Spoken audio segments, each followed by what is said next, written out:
So, Hattie washed the windows while Laura tidied the little bedroom and unpacked her trunk.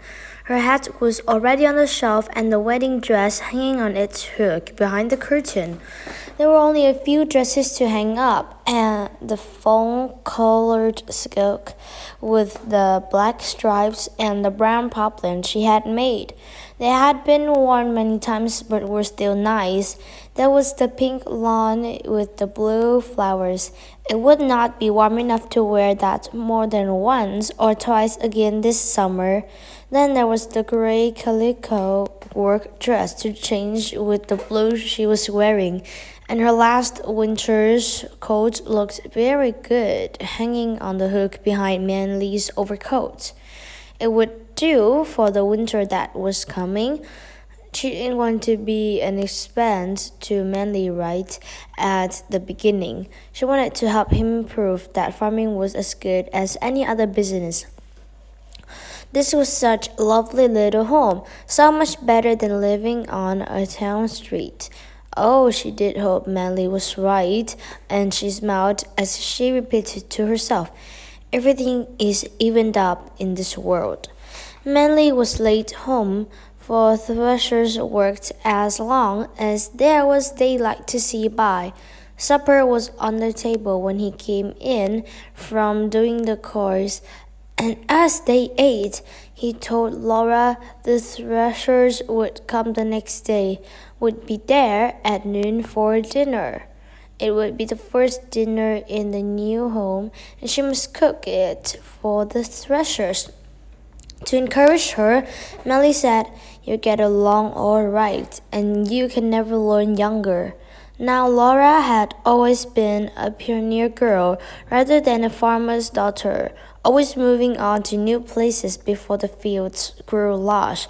So a gang of men as lush as a threshing crew to feed by herself was rather dismaying. But if she was going to be a farmer's wife, that was all in the day's work.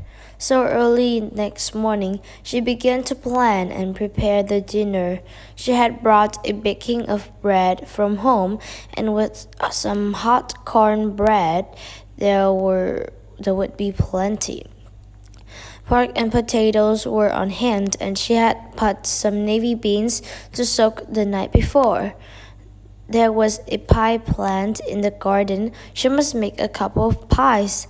The morning flew too quickly, but then, when the man came in at noon from the thresher, dinner was on the table. The table was in the center of the room, with both leaves raised to make room, but even then, some of the men just waited for the second table. They were all very hungry, but there was plenty of food. There was something seemed to be wrong with the beans. Liking her ma's watchful eye, Laura had not cooked them enough and they were hard. And when it came to the pie, Mr. Perry, a neighbor of Laura's parents, tasted his first. Then he lifted the top crust and, reaching for the sugar bowl, spread sugar thickly over his piece of pie. "That's the way I like it," he said. "If there's no sugar in the pie, and every fellow can sweeten his own as much as he likes without hurting the cook's feelings." Mr. Perry had made the meal a jolly one. He told tales of when he was a boy in Pennsylvania. His mother, he said, used to take 5 beans and a kettle of water to make bean soup.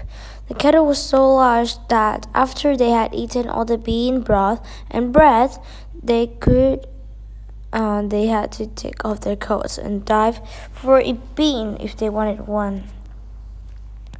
Everyone laughed and talked and was very friendly, but Laura felt mortified about her beans and her pie without any sugar.